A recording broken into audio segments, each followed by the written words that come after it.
Welcome to Serenity Speaks, Conversations on Wellness, the podcast where we explore the many paths to well-being and how we can create a healthier, more connected world. In today's episode, we're joined by Paul Fox, the CEO of the Yoga in Healthcare Alliance. The Yoga in Healthcare Alliance is transforming lives through the power of yoga. So here's introducing Paul Fox. Well, I began my yoga journey, Cleo, in August 1995 when I was reluctantly dragged along to a yoga festival at the Yoga for Health Foundation, which at that time was the only residential yoga centre in the UK which specialised in meeting the needs of people with chronic illnesses.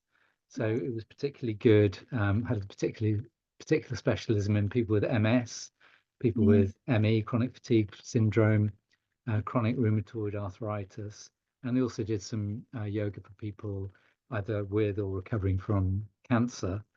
And so my first experience was very much sort of therapeutic and using yoga for health. And they had a wonderful English manor house in the Bedfordshire countryside, where they could accommodate around 40 guests and wonderful gardens. But every August used to run a 10-day yoga festival. And when I went, my daughters were 5 and 3, and we met another yoga teacher who had twin girls who had been born a day after our eldest, and really that it never stopped going. So I got really inspired by that first 10-day immersion, which was a real almost like shock therapy, because it wasn't just yoga, it was all sorts of different healing and color therapy and crystals, and it was all the unicorns and rainbows side of yoga as well. So as someone who's a pretty straight-laced man there into sort of football and at that time quite a hard-nosed BBC Radio 4 journalist and a bit of TV, 1 and 6 o'clock news as well, to then sort of be plunged into this completely different environment. But I kind of must have made that choice at the time to sort of dive in and explore, and I got hooked in, particularly by their main tutor for that festival, which was a guy called Yogi Harry, who was a Shivananda trained yoga teacher. So his heritage was Indian, but he'd grown up in the Indian community in Guyana, and he'd come across his guru while being a land surveyor designing golf courses in the Caribbean. So a bit like me, he sort of came to yoga a little bit, so I didn't start yoga till I was 33. So yeah, that's how I got into it. And really what I do now, it's been a very long journey because I spent 10 years doing a lot of Ashtanga yoga, primary series. Wow. Going to Mysore and practicing, with great discipline 6 days a week with my teacher, John Scott, and at the time, his then wife, Lucy Crawford Scott. And, that had an amazing transformational effect on my body. And so it was good in that way and gave me a lot of strength. But the day after all the abuse allegations came out, not allegations, the abuse of Patabi Joyce, and I know we might get into this a little bit later, but I'll just mention it in my sort of introductory remarks. I just couldn't practice that anymore. I just had to step away. So I'm not someone who can say is willing to say, well, it's the teachings, not the teacher, because every time I stood on the mat to do my primary series and do the Ashtanga Yoga chant, it was me, John Scott, Patabi Joyce, Krishnamacharya, who was his teacher. That was my lineage in the yoga tradition. So I had to I abandoned that. And I think it was probably time anyway. I'm 62 now, and I've been doing probably the Ashtanga Yoga from about 42 to 52, 40 to 52, something like that. And had a very enjoyable experience of time going backwards, sort of feeling younger, stronger, more flexible during a Yeah, period when some people feel the opposite. yeah. But you can't keep doing strong physical practice as you get older. And my heart was always drawn back to my roots at the Yoga for Health Foundation and using health yoga to support people's health. Mm. So yeah. Wow, wow, and it's quite a journey, like over time.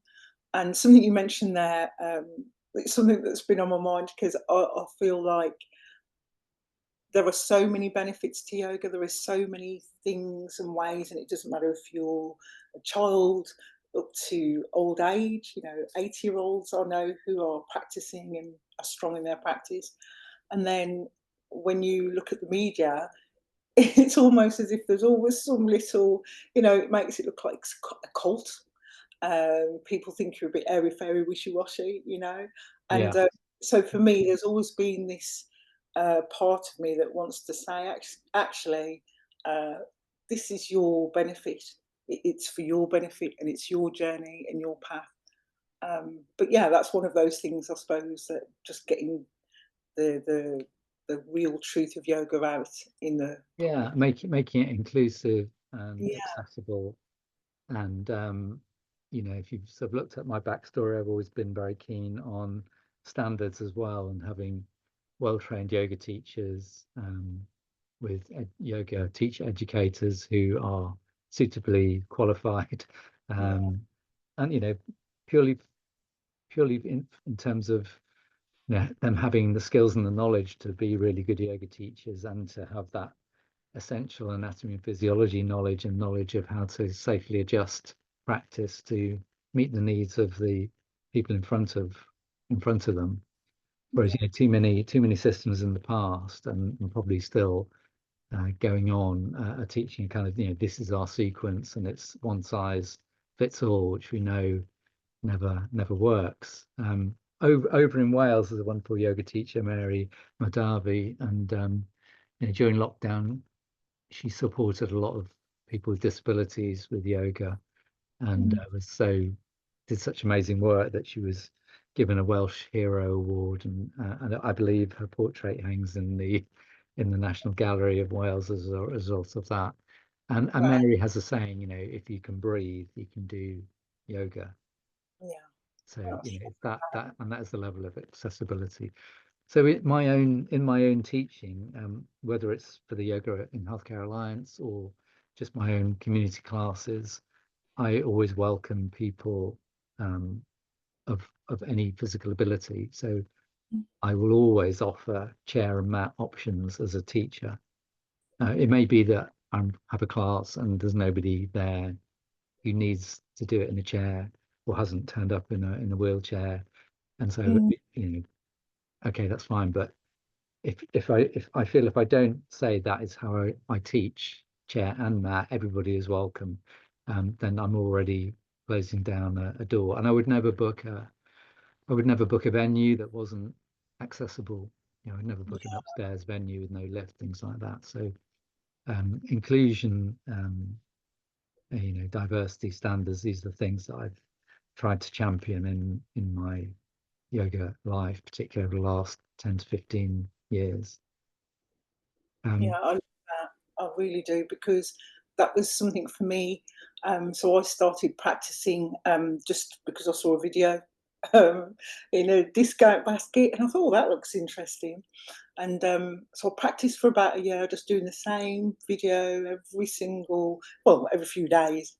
And when I went to my first class, it was my first experience of feeling a bit like an outsider.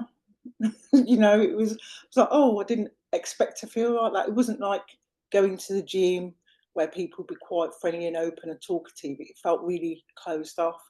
And mm, so I was kind of on a mission. This was in Birmingham, and I went to lots of different studios, some great teachers, absolutely, but I definitely felt you always felt that there was some kind of click. So in my mind, I thought, well, I would really like this if you could go somewhere and it feel more open and social and welcoming, but also yeah, that very same thing of what happens if you're in a chair, then people think that they're not included, and the same with the wheelchair as well. So yeah, Yeah. I love that. Yeah. Yeah, and that, I mean, that inclusion, cuts across so many different aspects of yoga, doesn't it? I mean, when we look at yoga today in the UK, it's still very female dominated. Around 83% of people attending yoga class are female. So, men have been thin on the ground. Yeah. But it gets better, and in certain particular forms of hatha yoga, Mm. tending to relate a little bit more to strength and things like that, that men can maybe identify with more, have been successful in attracting more men. And that's such an interesting an interesting conundrum. And because if we look back in the yoga tradition, we see the opposite Yes, of exactly. I it. was just going to say, yeah, We it's so see true. yoga coming from ashrams through a very male-dominated lineage. We have stories like Indra Devi, who's now passed, so a Russian princess coming to India and being entertained by the Maharaja of Mysore, whose yoga teacher is Krishnamacharya, the great, sort of probably the most influential person in the modern yoga tradition, because he taught Patabi Joyce, Iyengar, and his son Deskachar created Vini Yoga. So Mm. Krishnamacharya is right up there, and Krishnamacharya being told that he had to teach Indra Devi. It wasn't called Indra Devi at that time. That was her kind of spiritual name later. Teach her yoga because she was interested in it, but he never taught women, and he didn't want to. So he just kept leaving her waiting outside the studio, hoping that she would give up. And she kept turning up day after day until he admitted her. She was a good student, and he, as a result of that, decided that yoga should be for everyone and began to teach women as well as men. So the breaking down of the barriers and the shift is in there in the tradition. But Mm. when yoga made it to these shores, it just happened to be picked up and popularized by the Women's League of Health and Beauty, particularly in the 1920s, 1930s, and Mhm. lots of newspaper and magazine articles from the time. You can tell I'm very much interested in history. My father Yeah. was an So, Oxford historian, so I read a lot of history books and studied the yoga tradition. So mm, when it was introduced here, and the newspaper articles were written, and it was all written in a very feminine way. So it was, do yoga. Mothers look younger than daughters. It will give you beauty. It was all stressing the beauty and these mm, kind of things. And so women began to do it, and it just became sort of culturally perceived as being a practice that women would mainly do. The reverse of what what had yeah, happened in India. how it So started. very, very odd. Yeah, yeah. Because it was I heard somebody say, this was a few years ago, that, oh, they were trying to, their idea was to make, it was a yoga teacher to make yoga more accessible. And she'd written something that said, oh, people assume that yoga is for uh, blonde, thin women who are very flexible. And I remember thinking, well, no, because the first picture in my mind is of an Indian man, in the orange kind of loincloth type of, Yeah. sitting on the floor, very flexible, very thin. But yeah, that was my picture. But Maybe sitting in the forest or outside a cave with unkempt hair. Yeah. yeah, The old rishis. This is the sort of Upanishadic view of yeah, spiritual progress. Yeah. Interesting. yeah. And I think, I suppose it's that thing of who brings yoga to your attention, or whether you've seen it in the media or somebody that gives you that perception or idea of what yoga is. And it's only when you explore, because I only looked Mm. into the spiritual side of things and a bit deeper once I started my yoga teacher training. Um, but yeah, some of those things, I'm like, I love that story about the lady waiting outside, and being so determined, because I suppose that's. Yeah, I think these are, she was a pioneer, and then Mm, she took it off to Hollywood and got, the original celebrity yogis with some of the Hollywood greats from the 30s and 40s Yeah. who were learning from Indra Devi. So Oh, yeah, yeah. And then we had to wait a long time before so people like Paul Simon and Madonna and Sting came along and really kicked off the yoga boom in the 80s. Um, yeah, yeah, very yeah. good.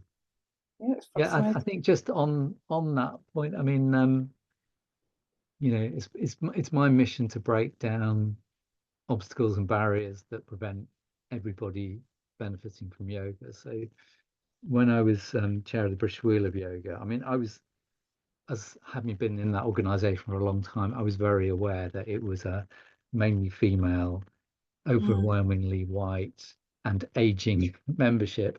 Oh. And I suspect it still is.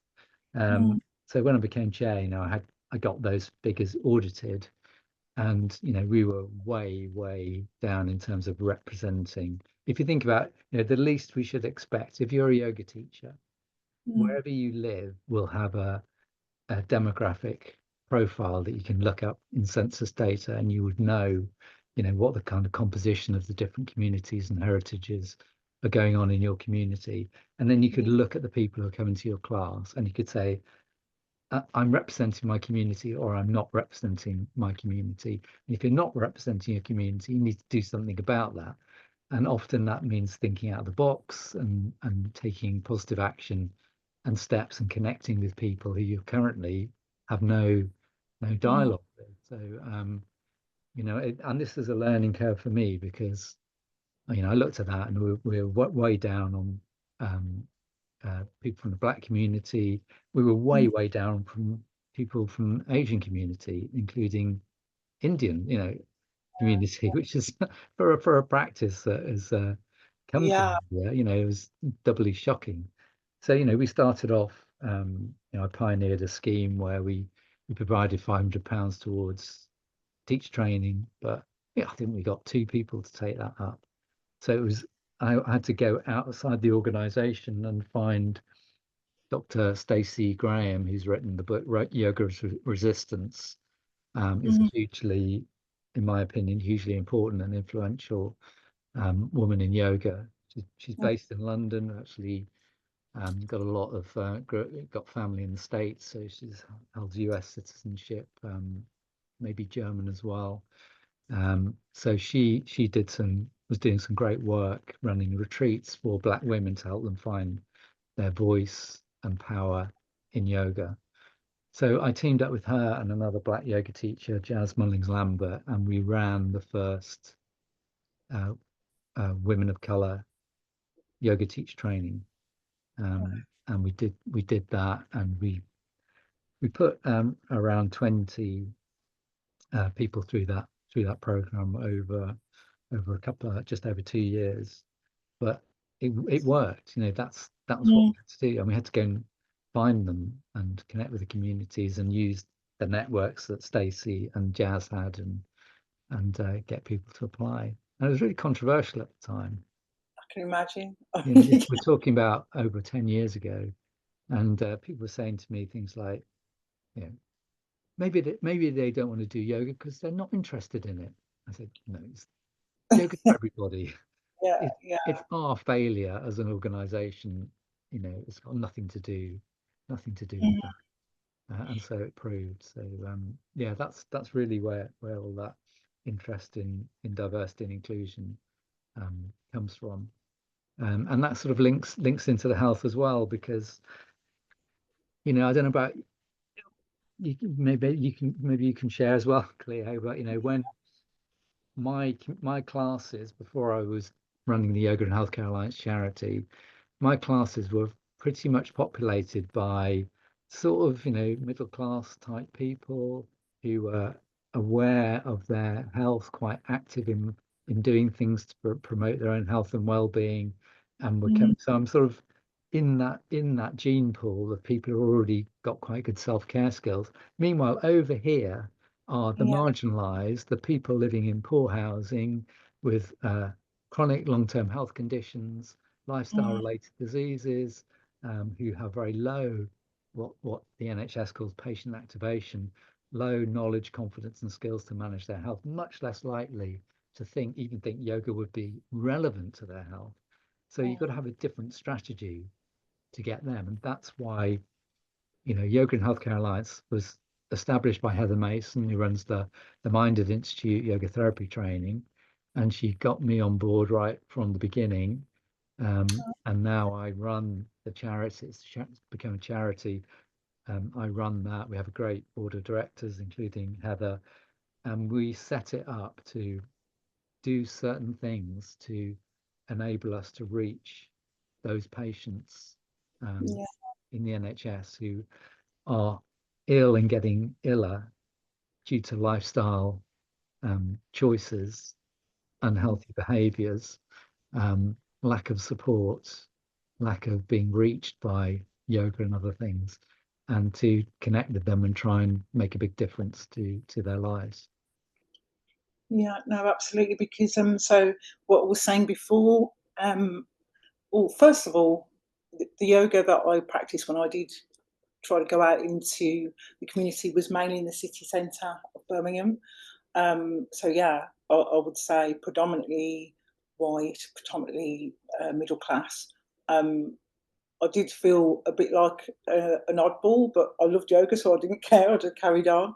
But when I started to think about learning and then even teaching, because when I took the teacher course, I wasn't really planning on teaching. I just wanted to know more. I wanted to really go deep. Um, but then I really thought about the whole idea of, like saying, accessibility. So I'd say to people, "Oh, do yoga," and you get those comments or remarks, almost as if it's not for everybody. Mm. Somebody said to me, "Oh, How many times have we heard, I can't do yoga, I'm too stiff? But exactly," it's the whole for point. stiff people. Exactly. Or I've got a back pain, or my chest feels closed in. Mm. So I would say, "Oh, well, try this practice." I found that if I left the word yoga out of it and just described something that you could do, a stretch, opening the chest, opening the hips, that was better than saying, try this yoga pose or yoga asana. Absolutely. So I realised that it was what people think about yoga, but definitely that I worked for an organisation and volunteered for them, for people who'd suffered head injury, and said I could offer chair yoga. And at first, I mean, it was the same thing. Men didn't want to get involved. There were a few ladies. Um, but once people saw and felt, and people saying, "Oh, I feel really good and awake, and my body feels warm," just their reaction, more people would join in. And I knew that kind of said to me, it spoke to me so loudly, that told me, you've got to just give people the opportunity to try and then Yeah. see how it goes. And another thing for me is I think there's definitely a barrier around price, because where I would practice in Birmingham, you could get, I think it's an average thing even now, because I'm always checking this, around, you can spend £60 a month for as much yoga as you like with different studios. That's the average price, which is really good considering a class will cost you about 11 or £12, Mm. which, you know, it's a lot, I think, really, when you think about somebody who might want to join in and partake, but their local gym, some of the gyms are like £10 a month, aren't they? So they'd probably opt for the gym. They're Yeah. not feeling involved because it's cheaper. And so the place that I've been teaching most recently, or that I've set up my classes, is in Newtown, in the city area of Birmingham, um, an area that's predominantly people of colour. Um, yeah, and it's a bit of a battle, but still, once people try it, it really opens them up. And yeah, I feel like if you can offer that in the right areas and be in those areas, it makes a lot of difference. And also the price. Um, Yeah, you're absolutely right. I mean, that's a massive barrier if you're struggling. I always run equitable pricing structures. So what I currently do, and I know, this is it's desperate really for yoga teachers, because I taught Yeah. my first paid class was for adult education in 1998 or 1999, and we're talking 25 years ago, and it's £20 an hour. Wow. It's still £20 an hour. So Wow. you think about the loss of through inflation and purchasing power and everything else. You Mm. know, we've absolutely been, as Karl Marx would say, the immiserization of yoga teachers. You know, and we should be paid as, but we've never really taken the steps to establish ourselves as a true profession with, you know, proper regulation and standards. And a lot of people don't want that. So, but if you don't have that, um, you're not Yeah. going to be able to charge the money. And then, you know, studios they've got to pay their bills and things, so they tend to not pay well, with great notable exceptions. You know, Yoga Matters run incredible community classes and pay their teachers well, and I'm sure other yoga studios do as well. So you know, that's all really important. Mm. But my model at the moment is a donation model. Okay. And the way I do it, I say it's a donation model. Mm. You know, I'm here and I would like to get paid, and I'm paying whatever it is, 30, £35, £40 for this hire of this hall. And I give all, when my students come in, they all find a Mm. little brown envelope on their mat. It's the ones you used to get in church to put your church Yeah. donation in. And I'm actually teaching a community church hall just over the road. And I say, well, if you can afford it, this class is £10. If you're on a lower income, I recommended donations £5, and if you're in receipt of universal credit, £2 to £3. But these are just Mm. guidelines, and you can absolutely give whatever you like, and it's anonymous anyway. And that's how I do it. I And love that. That's yeah, such and really that's nice. yeah, it removes that barrier of cost, because everybody can come up with £2 or £3. It's like less than a coffee. Yeah, exactly, exactly. No, that's really, I love that. It's just the idea that people don't feel, first of all, that they can't come through the door. That makes them feel that they can step through the door, and then when Mhm. they get inside, they're not going to feel excluded in any way. Like you're Yeah, saying, accessible chairs, wheelchairs, everybody come in, and this class is for you, regardless. Yeah, yeah. And I know other yoga teachers will maybe say, "Oh, well, that's fine for you, but I couldn't afford to do that." Well, I can't afford to do that either. But it's just sort of, yeah. you know, it's the best solution that I could find to Mm, that. And I wouldn't want to go down the route which I did in the past when I left my job as a BBC journalist and just working sort of freelance and trying to make a career out of yoga teaching, and teaching, you know, 9 or 10 classes a week and bouncing from place to place. It's very draining, it and is. also Yeah. teaching in gyms and studios where it's very much a product. You know, I call it it's the commoditization, the commercialization, and the you know, the turning yoga into a capitalist product, isn't it, in a consumer economy. It's so far away from the authentic roots of yoga and what I want to present.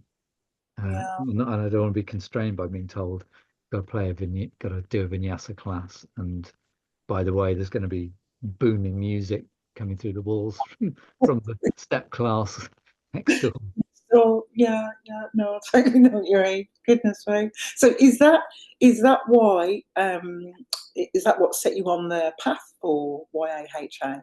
Is that the so I sorry, think, maybe say the difference between the Yoga in Healthcare Alliance and Yoga for Health. They're two separate yeah, well, the Yoga and Healthcare Alliance is the organization and the charity. right. And we offer two programs. One is for NHS patients, and we call that the Yoga for Health program. You can see it in the background. Yeah, I It's was just yoga number 4 health. Now, if you yeah, remember at the beginning, I said my first experience of yoga was at the Yoga for Health Foundation, but yeah. that was FOR in the middle. So I Mm, named this program for patients as a kind of tribute to that organization which no longer exists. and the people behind it who passed on now, Howard Kent, Bill Feeney, and others. Some There are some quite elderly members who are still around who did all that great work, but they lost their building basically. They lost their residential centre it was sold because they were only renting it, and it sort of their work collapsed, and no one came along on a white horse with a lot of money and saved them. So yeah, so I'm kind of revived that work a little bit, paying tribute to it as well. So that's our Yoga for Health program. That's a 10-week social prescribing program. I'll say something about social prescribing in a second. And the other program you can see down there, which is a Yoga for NHS one. So that's the staff wellbeing program.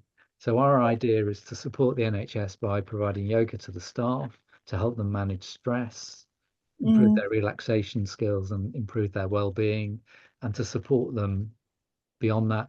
And there are two 6-week courses for staff, and they're both accredited by the Royal College of GPs. So they count as CPD, continuing professional development, so they can log it on their professional record. And the Yoga for Health 10-week social prescribing program for patients. So those patients will often come through healthcare professionals, either might be recommended by a nurse or a physio or a GP or someone in a hospital setting.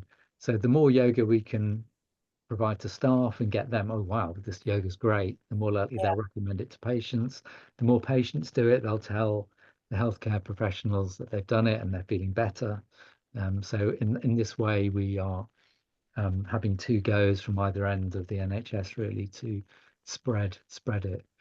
And I mentioned accreditation by the Royal College of GPs, so that's the staff program. The patient program is accredited by the Personalised Care Institute, and that was set up by NHS Improvement and the Royal College of GPs, and it is the awarding body for people who are offering qualifications in the arena of universal personalised care. So people watching this who are perhaps work in the health service and know exactly what that means, but under the current long-term plan, which will be replaced soon, but probably will still have this in it, the NHS is meant to be providing a universal personalised care to patients. So that means it's universal, everybody gets cared for, but that care is personalised, and the patients are supported and empowered, rather than, if we go back 30, 40, 50 years, you went to your doctor and the doctor said, here's your prescription, this is what you have to do. It was very much the doctor knows best. It was a power relationship, and now it's a much more equal relationship where the GPs are meant to talk to their patients and help them understand what their options are, and patients can now be referred to health coaches or to social prescribing link workers. So this all came about really because the NHS and others worked out that about 1 in 5 patients going to see a GP didn't really have a medical problem, they had more of a social problem. So they were feeling unwell because their housing was so terrible, or they've been unemployed, or they've got addiction issues, or debt issues, all these kind of things. And so for them, a more appropriate solution would be to talk to a social prescriber who can work with them to co-create a series of steps that they can take where they start to feel better, where they can become more active, where they can get more social connection going. Yeah, so the Yoga for Health social prescribing program for patients, the bit that makes it look different from a yoga class is that there's a little kind of 5-minute lecture at the beginning of the class on a very specific theme, which will include some. So I'm going to say this phrase, lifestyle medicine. So this is a very, very important concept. So your medicine is your lifestyle. So if you're going to drink too much, smoke too much, eat lots of ultra processed foods, lots of takeaways, lots of high fat foods, that's a lifestyle choice which is going to create ill health. And lifestyle medicine would be stopping smoking, reducing your alcohol intake, making sure you eat much more proportion of whole grains and vegetables and things like that. So there are lots of ways in which we can promote change in people's lifestyle, which will have a dramatic effect on their health. And yoga's very impactful on that. So Yeah. the Yoga for Health program for patients, the NHS in West London gave the Yoga and Healthcare Alliance quite a chunky grant to create this program. So we're able to say the Yoga for Health program was commissioned by the NHS, is accredited by the NHS, and is evidence-based. And all those, and the teachers who run it have got an NHS accredited qualification. All those things give the healthcare staff the degree of confidence that they can recommend it to their patients. And then as they do it over that 10 weeks, we give them a lot of support. So they get that little talk. It can be done in a chair or on a mat, so it's very inclusive.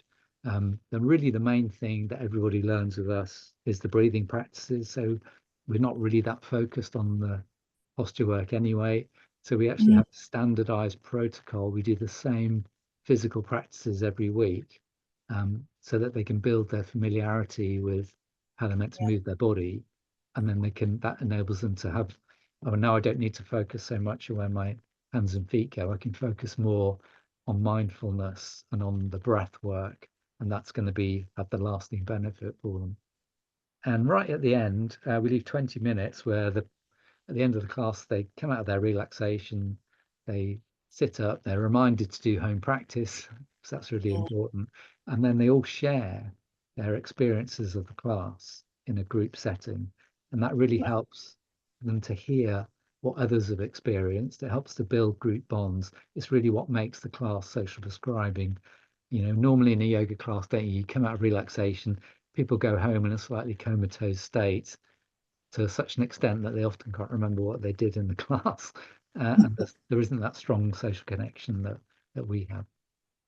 Yeah, no, and that's one of the things as well, the idea that everybody kind of some people go in the middle of the relaxation, the shavasana, they've just gone, and then you're kind of left drifting out. Kind of, sometimes you really want to talk to somebody and just, like you say, have that chat about how you feel and how you've enjoyed the class. Sometimes the teacher's too busy, so you just kind of go. But there was always that feeling for me of, I'd really love to just sit down and have a cup of tea with somebody and have a chat. Yeah, So that sounds amazing. I love that. yeah, and we find that it's really it's an opportunity for social connection, but it's also a real opportunity to learn, because Mhm. if you've had an experience, then you hear somebody else saying they've had a similar experience or they had a different experience. It helps to shape your own understanding of what occurred for you. So it Mhm. embeds their knowledge. It also builds, through that social connection, it builds an attitude within them where they want to keep in touch with each other. So we set them up with a WhatsApp group or a private Facebook page. They'll often go off and have a coffee together after class and things like that. So it really builds a lot of community. And we train our teachers, and then really we want them to deliver it in their local community. Yeah, yeah. So that's amazing. So, how would and this is the thing. So, how I found out about the organisation was somebody told me, and I wrote it down. I went to the website, and then made the contact and asked about how, as a yoga teacher, I can be part of Yoga for Health or Mm. teach yoga through Yoga for Health. So, if there are yoga teachers listening today, what would be the first steps? I'm going to make notes here, so I'll put these in the show notes as well for people. Okay, What would fantastic. be the first thing that they should do? Yeah, so they pretty much can get in contact with me via the website. So I also, one of my to be honest, I pretty much run the charity on my own. I was going to say, you too, Um, I am the volunteer who does that. So I sort of administer all these programs, and then we run 2 trainings a year, usually sort of March and October. So you're never that far away from one.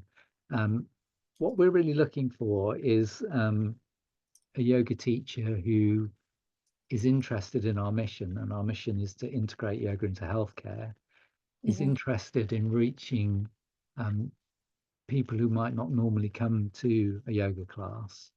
So Yeah. having more social impact. So it's yoga with a social purpose, and that's very important to me. I'm a member of a group, the Yoga Community Network. I might have gotten the name a bit wrong, and I'll get into trouble with Davy Jones down in Brighton, who's been running the Brighton Yoga Festival with others for decades, and is an incredible person. And so he manages this network. So there are lots of people around the country either running studios or out community outreach programs through yoga. Hmm. And one of the things the Yoga and Healthcare Alliance charity does is we act as the secretariat for the all-party parliamentary group on yoga in society. So we hold meetings at Westminster where MPs and peers can come along and hear from expert teachers and researchers and people who've experienced life-changing. And this is sort of focusing on areas where yoga could really have a positive impact on society and actually save a lot of money. So that APPG doesn't just focus on healthcare, it also focuses on prisons, education, and the workplace.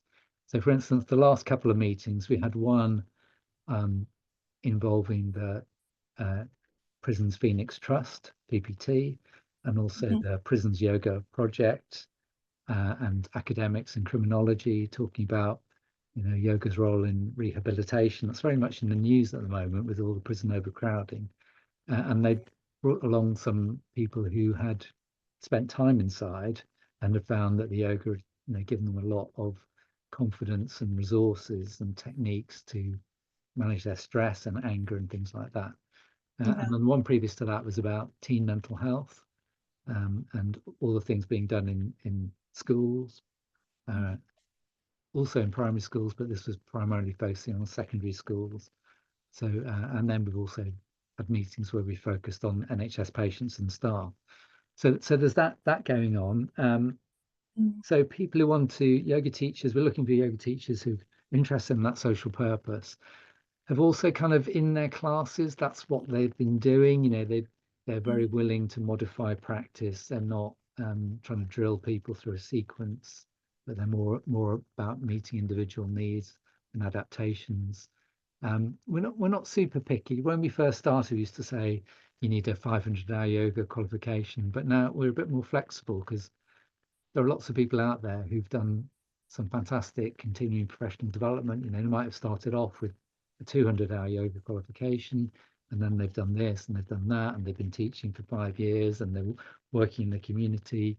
And also, we get about a third of the people on that training are yoga teachers, and they work in the NHS. So, that is really interesting for yoga teachers who've not been in that environment where the other people on the course are GPs and nurses and physios and things like that. It gives it quite a different feel. Mm. And then the course itself is about 30 hours of pre-course learning, which is all done online. Mm. It's doing the 10 classes of the protocol and watching a few lectures, reading the book. Yeah. Unfortunately, I mean, Heather and I wrote the book Yoga on Prescription Mm. to be the course textbook for the training as well. So that is required reading. And then we have four 9 to 5, 30 days on Zoom. And then after that, they you do a multiple choice exam, which takes about an Mm. hour, and then you arrange and with three other members of the course, so groups of four, you take it in turns to teach a shortened version of the class, which is observed by an assessor who makes notes and gathers evidence of learning and things. And that provides the evidence base for quality assurance, accreditation, and all those other things. It's amazing. Such a brilliant idea, and it feels so.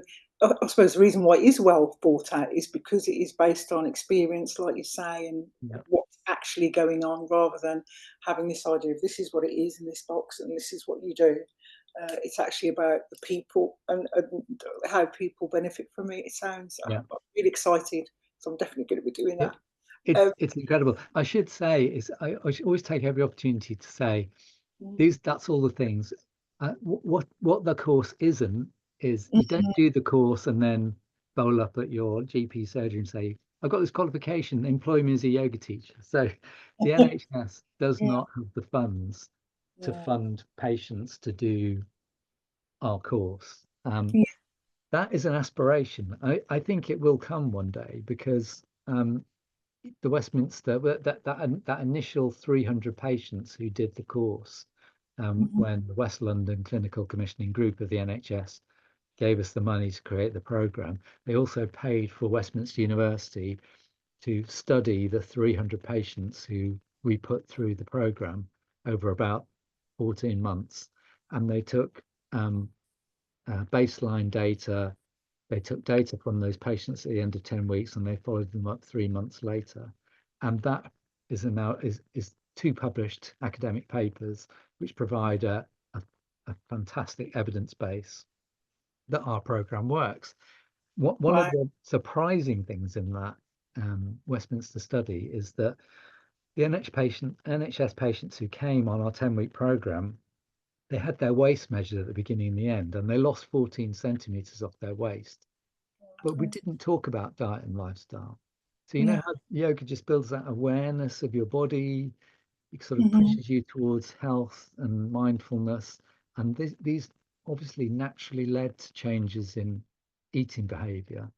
Um, and the regular home practice they were doing may have played a part as well. We don't really know exactly, but they lost a lot of weight, which is surprising. But the NHS love that because obesity is such a difficult issue to address.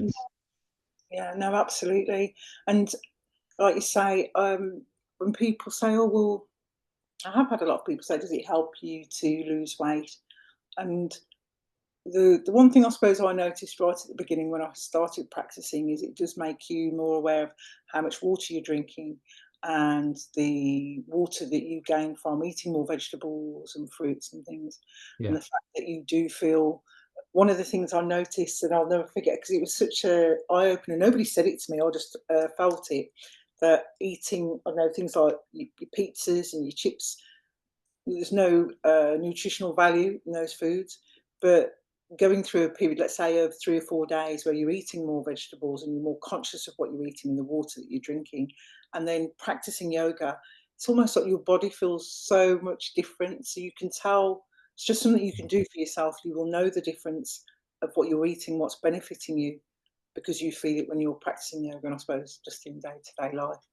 But yeah. yeah, And we're very, we're very keen on body positive yoga and concept of healthy weight and not perpetuating any of those stereotypical ideas about what a yoga body looks like. mm, Which is why, it's quite a comfortable space for us to occupy because we just know that this is happening in the background and we don't really in any overt way. Sometimes it comes up in that circle discussion, people might volunteer and say, oh, well, I've been eating more healthily since I've been doing this course. So it might come up there, but it's not sort of overtly addressed.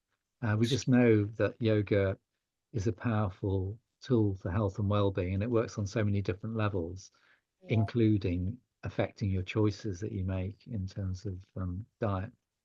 yeah, yeah, it is. It's just really powerful. And so, in order, because I read on the website as well that once you take the course, if you're a yoga teacher and you take the course, one of the things you are shown or taught to do is how to go out into your community and kind of promote or connect with your local GP or medical centre. Is that right? Have I read that? Exactly. So I suppose the other thing to say is when every yoga teacher does this course, it's not like, you might do another course like yoga for pregnancy or yoga for whatever, and you do Yeah, the course and then it's here's your certificate, goodbye. So with this one, it's you complete the course and you join our community, which is now over 550 yoga for health teachers. And I remain in contact with that community. We have quarterly meetings on Zoom, which are recorded for people who can't attend in person. We have everybody has access to a shared st storage space where we have all the documentation for running courses, so that when it's updated, you've always got access to the latest documentation. We're always creating and providing new resources for patients to practice with. A big, as you just indicated, a big part about becoming a yoga for health teacher is almost becoming a community champion as well. And you will become known in your area. You are the yoga teacher who is running NHS accredited courses, and so you build a relationship with your local social prescriber and health coach and GPs who are sympathetic to yoga, which there are many. So one of the things I've created in the last few months is like a case study sheet to show how it works with my local GP surgery. I have a very good partnership arrangement with, which you build up over a period of time. So now when I'm running a course, I'm running one starts in a couple of weeks' time, because we are sitting on the cusp of January 2025. If you're Yeah. watching later, just imagine imagine that timing. January is a great time to start things like this, isn't it? It is. So I have somebody in that surgery who runs their IT system who will send out a text message to all the patients, 30 at a time, who are registered as pre-diabetic. Now, patients who are pre-diabetic are people who are at elevated risk of developing, obviously, type 2 diabetes, but also cardiovascular disease. They will often be moving towards that obese category, and maybe they're already. They've got, a lot of health problems coming at them down the road unless they make some lifestyle change. So, as we are an early intervention and prevention program, it's a good group of patients to target. So they'll send out 30 at a time. They'll receive a text on their phone saying, "There's a Yoga for Health course that may support your health. If you're interested, here's the contact details," which is my contact details because I'm the teacher. And then for every 30 texts, 2, 3, or 4 patients will get in contact and will register. And we'll do that in the next 2 weeks, right up to week 1. And I will have a full course of 20 or 25 patients. So that is the surgery actively, that's called active signposting. So they're actively signposting their patients to the course. So when you've got that kind of partnership in place, it makes it easy to run courses, but it does take some work, and you have to be prepared if you come on the course to kind of put in some legwork to get things going. Unless you're lucky and you're training in an area where there's already a yoga for health teacher who's done all that work for you, in which case just piggyback on them. Absolutely. No, that sounds fantastic. I did look at the list for Birmingham. I think there's one other teacher who's in Solihull. So yeah, I was kind of thinking, and Plenty of scope there. yeah, exactly. And then there's a couple of yoga teachers who, one lady was saying that she works with somebody who's done the course, but she works for them. So that person must have, hired teachers to Yeah. teach as well. But yeah, no, Great. it's a brilliant And Claire, you might be interested that. idea. So when Heather set up Yoga and Healthcare Alliance, and I began running these programs and training up the teachers, I was also at the same time applying for lots of grants, thinking that the charity would bring in a lot of money and then disperse it to teachers to deliver courses. But in fact, the way that grant funding works is very decentralized. So one of the things we cover on the course is helping you understand where your sources of funding will come from and how to apply for them.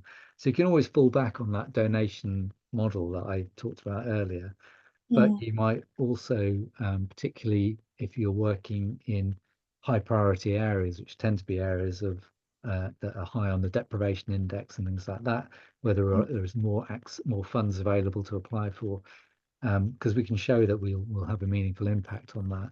You would apply for funding, and that would either cover the whole cost, in which case it's free to the service users, the patients, or it might be very reduced in price. So that really hasn't happened in terms of me getting the money, but it did happen a bit. So in the autumn, we got £15,000 from Sport England, Oh, and we are delivering Yoga for Health to around 250 patients in areas of higher deprivation in Manchester and Greater Manchester. And so we've got 8 courses starting this January, and we'll be monitoring that. And that's been interesting because we've had to make, even, I've been used to making connections with a local GP surgery. Now we've been making connections with citywide authorities responsible for health and physical activity and social care, and they've all got involved in sending patients to those programs. So I think this will become more common going forwards. yeah, When Wes Streeting announced his review, what should be the purpose of the NHS, and he's been saying again and again on the campaign trail and now they're in government, that this government wants to focus the NHS a lot more on early intervention and prevention.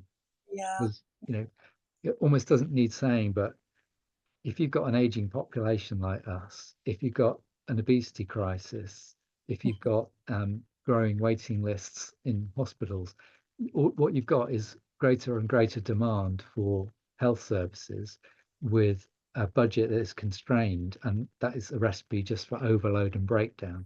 So in order to make the National Health Service sustainable, it's very important to tackle these lifestyle causes of disease. And lifestyle is the biggest cause of death. It's the leading cause of death in the wow, world, and in every country of the world. So, it is heart attack and stroke and many forms of cancer. The risk is raised through lifestyle choices. mm, Obvious example would be smoking, where, over 90% of people who develop lung cancer are smokers. Um, mm, so if you can change the lifestyle, you can reduce that demand on publicly funded healthcare services. You can help the NHS, and that's one of the things we say. We say to the teachers, we say it to the patients. We say, you're here for your own health primarily, but you're also here as part of this national mission that the Yoga and Healthcare Alliance has, to support our amazing NHS and the people who work in it, and to help them, have a be able to deal with those pressures by enabling and supporting that behavior change. yeah. That is incredible. It's such an amazing mission. But Yeah, as you're speaking, it's the thing that it, it's so possible. It's not something that feels, well, that's so far ahead or out of reach. That just makes so much sense, and it's possible. In those steps to get all the yoga, because there's so many yoga teachers all across yeah, the country. I know people who have trained and then kind of put it on the back burner as well. So having this idea that really yoga, I mean, people say it, but actually in practice, yoga is for everybody, and that just feels like the right direction. It's amazing. It really is. yeah.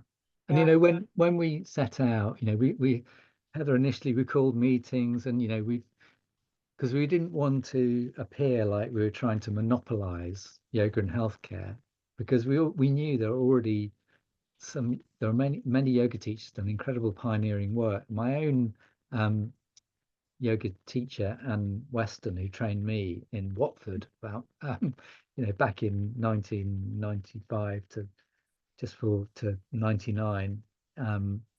She had been working in hospices and with NHS patients with cancer for years, decades. She'd probably been doing that for 40 years. So there were individual yoga teachers who had made inroads and gained the trust of the NHS. But generally, when we spoke to NHS professionals, they would say, particularly GPs, who they can't be expected to have a detailed knowledge of what yoga is taking place in their community. And they said, well, we can't really recommend it to our patients because we've no idea what their experience will be. We've no idea what the qualifications of the teacher are. We could Mm. send, someone in their 70s to an Ashtanga yoga class, and they might get broken in half there because it's just the wrong, inappropriate yoga, which is why they tended to favor Pilates, because that's a much more predictable experience focused on lower back care and things like that. So that is why we said okay, what we're going to do, we're going to develop evidence-based standardized protocols. We're going to get them commissioned and accredited by the NHS, and then we've removed that barrier. So, and because the teaching qualification that our teachers do is a personalized care institute, and it says on their website, NHS commissioners are expected to prioritize PCI qualification holders when commissioning services in the personalized care, individual personalized care um, that patients are receiving. So, we're right there. It's been a long, hard slog, but we're right Mm. there, and we've created this pathway using social prescribing where yoga can thrive and grow and make a big impact on society. And I guess that's why I still do this job, even though I haven't been paid for 2 years, because Gosh, our charity pretty much ran out of money. Um, so if anyone's watching this who is friends with Chris Martin, who I've written to, I went to a Sting concert in the summer and held up a placard saying, "Sting, yoga and healthcare, we need your help," and put oh that wow, on social media, hoping no, that he might reach out because of his incredible charitable work and interest in yoga. So we're still looking for that backing. yeah, Um, yeah, I do. Well, what about you? yeah, well, it's the passion and more people knowing about it and kind of putting it out there because I would just say it's one of the. As I said, I kind of thought to myself, how comes I didn't know? And this is Yeah, just so amazing. What an amazing idea! Because I think for definitely for myself and other teachers that I know, it's this idea, well, it's for everybody, it is actually for everybody. So why isn't there something? And then, as I said, to find this out about this course, it's just like, this is the path. This is the one. mm, I'm going to put all this information and the links to the website and the books in the show notes so that people um, can, look into it, sign up for the course, and just learn a bit more to be able to offer that in their area. And it doesn't matter really, does it? If you've got, I don't know, a concentration of teachers in a particular area, that shouldn't matter, should it really? no, absolutely not. I mean, if you think about there, when I talked to my surgery and said, well, we've got 1,500 patients who are registered as pre-diabetic. I mean, that's a lot of patients to work through. And then you might target a different group of patients. You could target people who are got a different kind of lifestyle Mhm. choice problem that's affecting their health. So Yeah, yeah. mm, And there's all sorts of areas like you say. So even I was sitting here thinking, gosh, well, there's menopause. There are people with brain injury. A lot of people with brain injury don't necessarily go to the centres or the charities that are set up for them, but yeah. may consider things like Mm. that. Yeah, absolutely. Oh, One thing worth sort of which people listening worth drawing to their attention. So you're probably aware you've got yoga teachers here, and then great. the yoga therapy profession here. And yoga therapy profession, I mean, Heather's course I think is about 800 hours or 900 hours, might be even longer now. I think you can go right up to master's level with. Yeah, yeah. So what we've done, which I could see would be very exciting and appealing to yoga teachers, is we've provided this opportunity to Mhm. teach NHS patients and be involved in teaching yoga in healthcare setting and partnering up with health organisations. um, but you're a general yoga teacher. So, Mm. but you're not a yoga therapist. So you do our qualification doesn't make you a yoga therapist. So there's a Yeah. professional boundary there, and with the yoga teaching side of it. But what we found is they're very, very compatible. So a lot of Mhm. people who do our training think because and just to clarify that, so because we're teaching a group class of say 20 or 25, Mhm. you can have a range of people there. You can have people there for mental health reasons, stress and anxiety, or you might have people there because of cardiovascular risk or type 2 diabetes risk, or they might be there because they're socially isolated. And those are our main criteria for people coming into the program. Mhm. But what you don't have are people who are so ill that they would really require one-to-one or small group class, and that's more the domain of yoga therapy. So a lot of our teachers have then gone on and trained as yoga therapists, and quite a lot of yoga therapists have thought, oh, I quite fancy teaching, a bit higher up the river, which is Yeah, flowing down to my clients, and teaching these group classes. So it's worked out to be very compatible. fantastic. So it's really quite wide open to cover all areas, especially Yes, with the like you're saying, it again being accessible. So for some people, it might be because they don't feel like they can go into. Maybe it's a shyness. Maybe it's the idea of, you know, feeling embarrassed about going into that environment. But yeah, the one-to-one classes.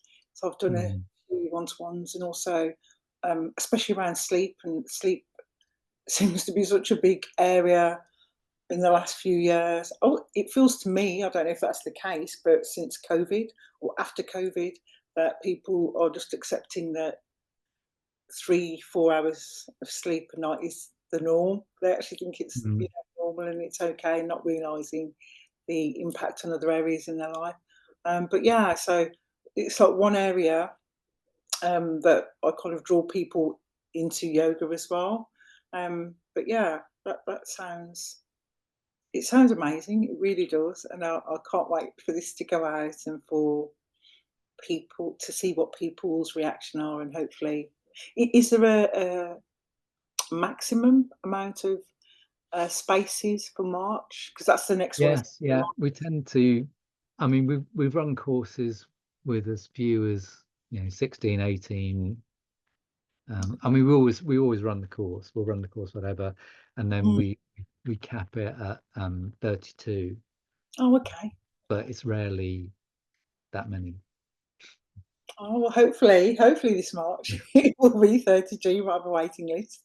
Yeah, yeah, It'll be, yeah, definitely that's my great. mission to put it out Mm. there. But yeah, thank you so much for your time. I feel like I'll close this down and then I'll think, oh, I forgot to ask this question, but I've run through. But yeah, it's been amazing. It really has opened up my mind to the possibilities, and I'm sure it's going to have that impact on many yoga Mm. teachers and people who've probably been thinking about yoga to look out um, for at their GP practice or medical centres to look at Yeah, this as well. Yeah, yeah. yeah. And I mean, I always need to include this bit really. Anyone who gets in touch, one of my tips is, so the training's not until March. So I always Mhm, say to people, as soon as they've registered an interested course, I say, begin to make your connections now, or because some people say, oh, I've invested a lot in my training, and I want to know whether I'm going to make at least the cost of the course fees back, because the course fees are, if you're paying full price, so that's 775, mhm, um, plus a £40 assessment fee for the class observation. But we do offer unlimited bursaries for people on lower incomes, mhm, and often yoga teachers will fall into that, and that gets £250 off. And then we also offer a scholarship scheme through Fierce Calm, which is where we offer 100% scholarships to people of colour, and any other underrepresented groups in our right, community. So, from what I said early on in my interest in diversity and inclusion, there was no way I was going to build this community of yoga for health teachers and mm. turn around and find they're all white. Yeah, no, absolutely no. Literally. So we always have a very um, you know, mixed heritage, a very diverse course group. And that's really important. No, that's amazing. That really is.